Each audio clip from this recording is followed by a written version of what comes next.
In this video, we're covering what's new in 7.41 to 7.43 updates, changes to Crossfade Editor, phase aligner, rendering, scrubbing, and more.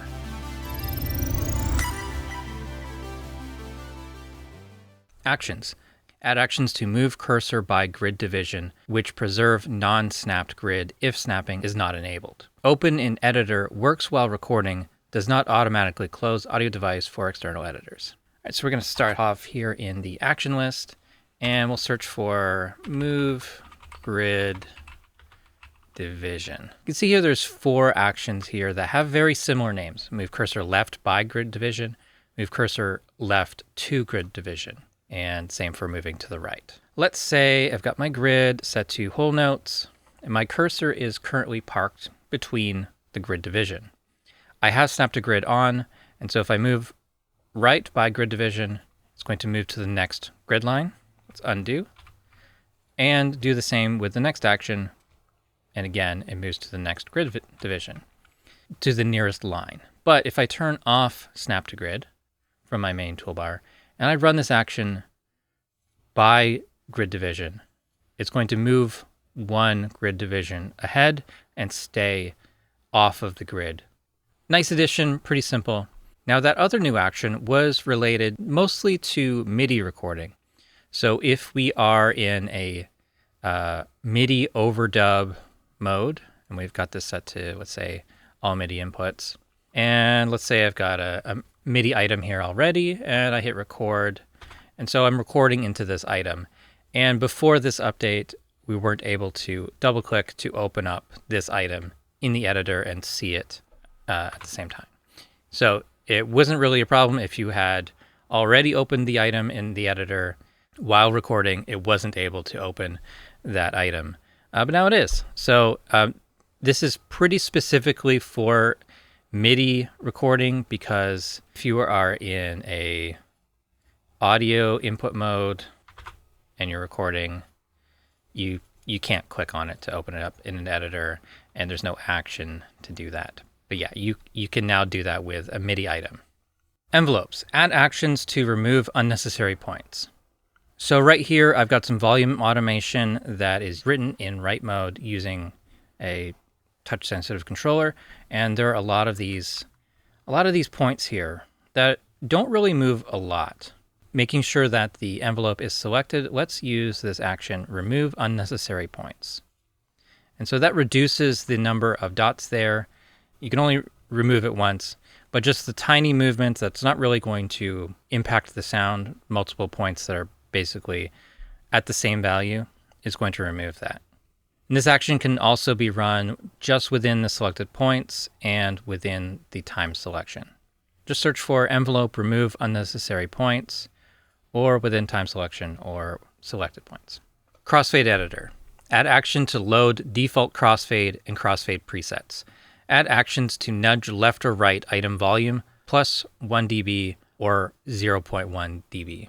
Add actions to set preview time to 50, 100, and 500 milliseconds. Add action to zoom in and out. Add action to toggle ripple editing on off. Add action to toggle setting to lock left-hand item start position. Add option for edits to affect all selected items regardless of timeline position enabled by default. Add option to link pre-roll, post-roll when mouse editing. Display the number of affected crossfades in the title bar. Mute left-right also affects grouped items. Actions to preview right-hand items start playback from start of right-hand items. Add actions to increase, decrease pre-roll or post-roll time. Add actions to preview left-right both not soloed. Add actions to play, stop, and start of right-hand item. Add actions to mute left item, mute right item, and solo crossfaded items. Support hand scroll by dragging above the top item. And so I know that's a lot of things there. Now let's grab some item there. I'm just going to split and kind of randomly fade. So sort of the high level things to know about these updates or changes to the Crossfade Editor. Now you can have multiple items selected, and they'll sort of work together as you are adjusting crossfade. So we can just double click to open up any one of these here, and let's get that nice and big. And if I click around here, as always, it's updating the preview, but also I can shift click on some of these and it'll say editor 1 + 1 crossfade. So I'm actually editing multiple crossfades here. And so by just dragging here, I'm editing these two crossfades here on the right. I can change their length and they work together. Now this is an option right here at the top. Edit affects all selected media items. With this off, then this is only going to work on the first one visible, and use these navigation buttons or the shortcuts to navigate between which ones you're editing. This option is on by default and probably recommended to do that. A nice navigation feature in the Crossfade Editor is now being able to drag kind of to hand scroll. So that's going to be between your combined preview at the top and the top of the first item, or the left side item. It's not down here, which is your fade position between the two items, or between the two fades, or down here. But yeah, dragging from this area allows you to kind of scroll it within the editor. And then there's a lot more shortcuts added in the past couple of updates. So we hit the action list shortcut, shift ? We now have things like loading crossfade presets, loading snapshots. So I talked about the difference between snapshots and presets in the 7.40 update when Crossfade Editor was first added. But basically presets are the fade settings that can be applied kind of quickly in bulk to items, so things that you'll use repeatedly. And then snapshots are sort of different settings for this particular set of items. And let me grab that. There we go. And I'll save that a snapshot too, and you can go back and forth between them. Right? These are presets of the fade settings for just these items that are being faded right now. There are now actions for loading the crossfade presets, loading a default crossfade, loading the 4 snapshots. You can save the snapshots. Saving the presets do require you to go through the menu.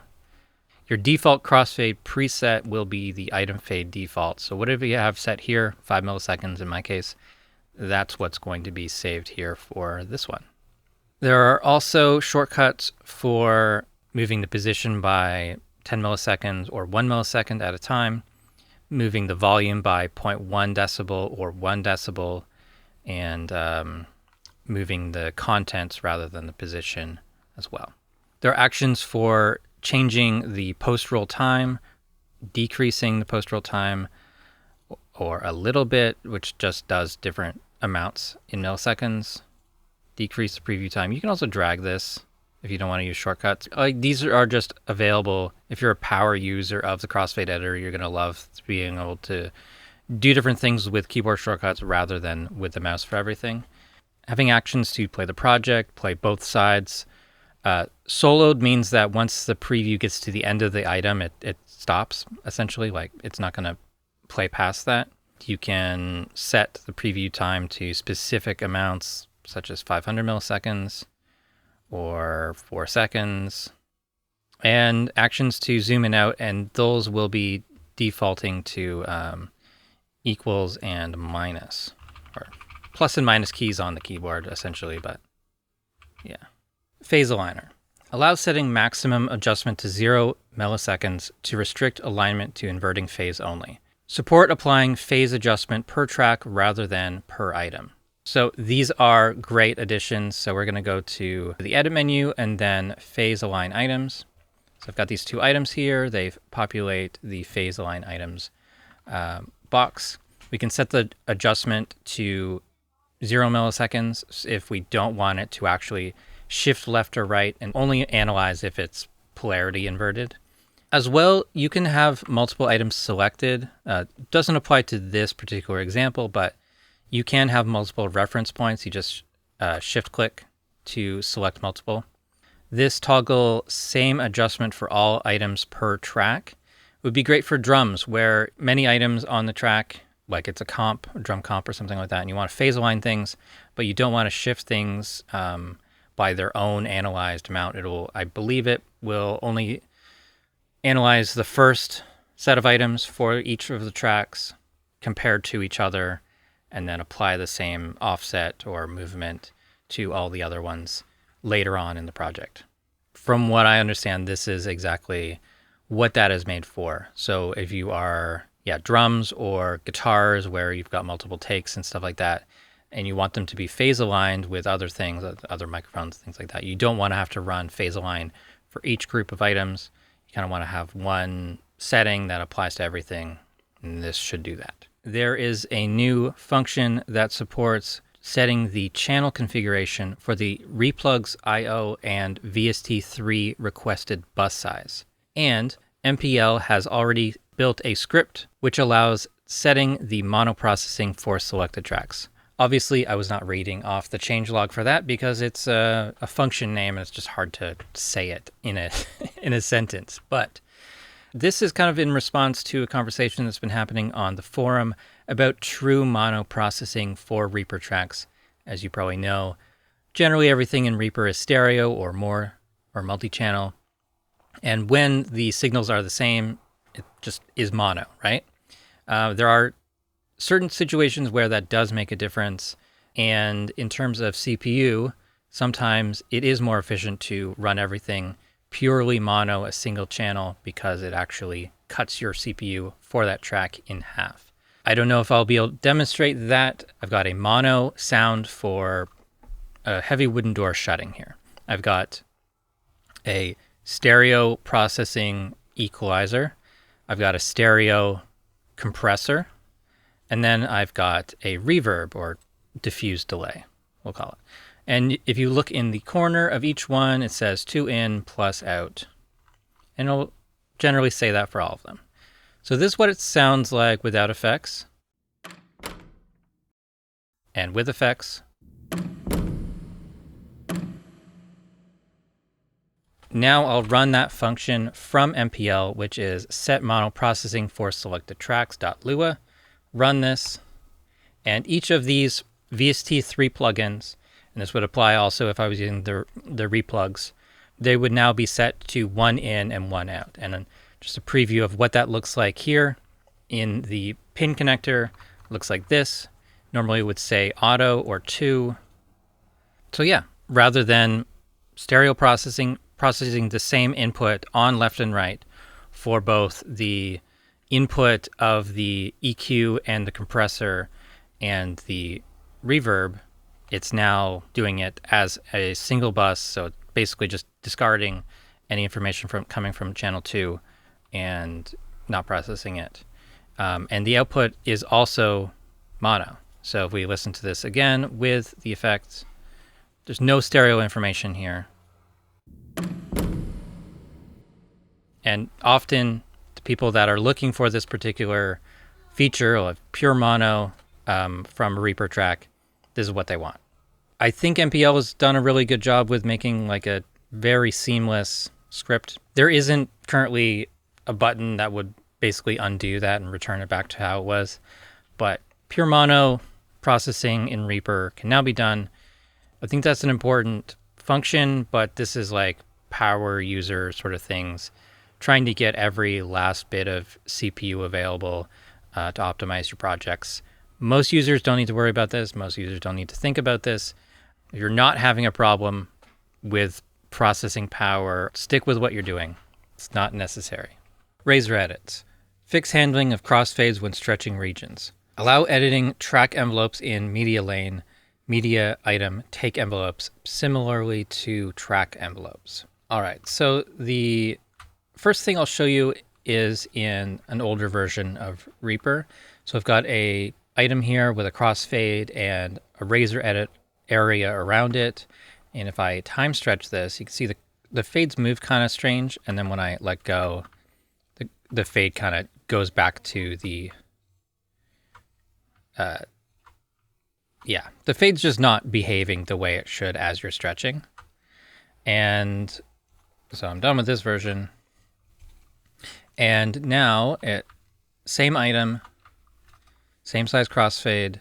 If I adjust this, it is adjusting sort of proportionally and at the same time as everything else. It's not recalculating once you let go.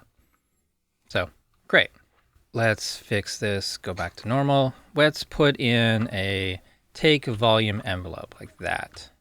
So we could put a razor edit around this, and we can now adjust this similarly to editing track envelopes. We can use razor editing on, no, not that one. We can use a razor edit for editing track and take envelopes. That's pretty sweet. This is a highly requested feature, and it's great to see that. Media Explorer. Support marking and favoriting non-media files, projects, templates, effects chains, presets, etc. Support adding metadata for non-media files. Persists as long as the file remains in the same folder. When writing metadata to file, preserve user-edited cached metadata that the file type does not support. So as I said in the changelog, once we're in the Media Explorer, we can do things like favoriting a particular effects chain, just double-clicking in the favorites column. That's new. It used to only apply to things like media files. Track templates, effects chains. So you can double-click to add that as a favorite, and that will be remembered as long as this file doesn't move from that folder. You can also add in other metadata here. Even though the metadata is meant for waves and MP3s, you can enter this metadata, and again, as long as this file doesn't move from this folder, it will be remembered within the Media Explorer. Track I/O context menu. Support adding send receive to new tracks. Support multiple selected tracks when adding new track. When adding a new track with sends, select the new track and ensure it is visible. All right, so track I/O context menu, that's the routing button, right click, send. We can add send to a new track. And so a new track is created, it is selected, it has a send, or this track is receiving from that first track, which is pretty cool. If we select two tracks, right click, send, add send to new track, and I go to track 3. Track 3 has sends from the first two tracks automatically. That's a pretty cool feature.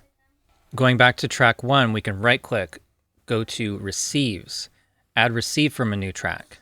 And now track 4 is created, it's selected, and it is sending from track 4 to track 1. That's pretty sweet. Render. Add setting to enable disable all dither and noise shaping. Allow editing render metadata even if embedding metadata is not enabled. Support entire project as a region in region render matrix to enable rendering specific tracks as mono stereo multi-channel. Support delaying render start for normal renders, not just queued renders. Fix possible blank sample added to start of MP3 render when render settings enabled to mix or process at project sample rate and rendering to a different sample rate. Fix possible drop samples in similar situation. When rendering to a lossy format like MP3 or OGG, calculate normalization and statistics on the format encoded signal rather than the source signal. All right, so let's look at the render window. File, render. So there's a few changes here. Delay render start. So this allows plugins to change sample rate and things like that, or preload better settings or something like that. Like sometimes this is helpful. We can edit the metadata, even if writing the metadata is not enabled. So check this box to write the metadata. We can edit the metadata. Dither can now be set as as options, and we can turn that option on and off with a check mark. If we set our source to region render matrix and open up the region matrix, there's now an entire project column here, along with, let's quickly add some regions. So there's an entire project sort of region. So I can set that for the master track, or just certain tracks for the entire project, or just within the region areas. And they've also done things to eliminate sort of added samples or dropped samples at the beginning that would create an offset depending on where it's played back. Sometimes that happens, and it seems like they're trying to fix that.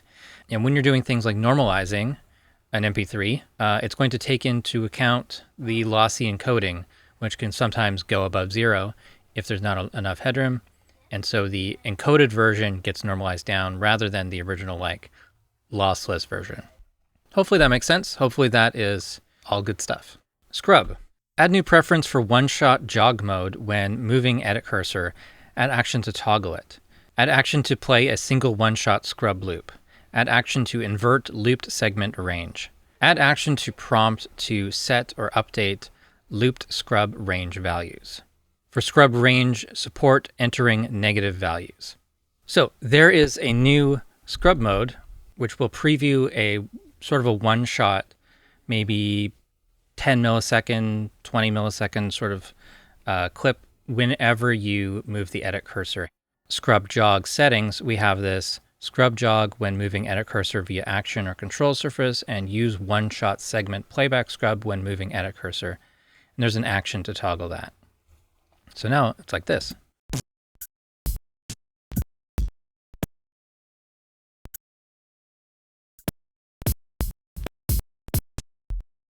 So that's pretty neat. That's a pretty cool thing. So if we type in scrub into the action list, there's a few things here. For some of the other actions, like inverting looped segment scrub mode, we can change the length of the scrub range, this is for the looped mode. Yeah, and we can toggle off that setting. So now I can move my cursor without changing that or enable it. Pretty neat. All right, well, that's it for new changes to Reaper from the past month or so. Reaper 7.41 up to 4.3. And I think there's some great things in there that I will be using frequently, and I think are really helpful to a lot of users. Thank you so much for watching. Please subscribe to the channel if you haven't already. Support the Reaper blog on Patreon. Visit reaper.blog for more tutorials.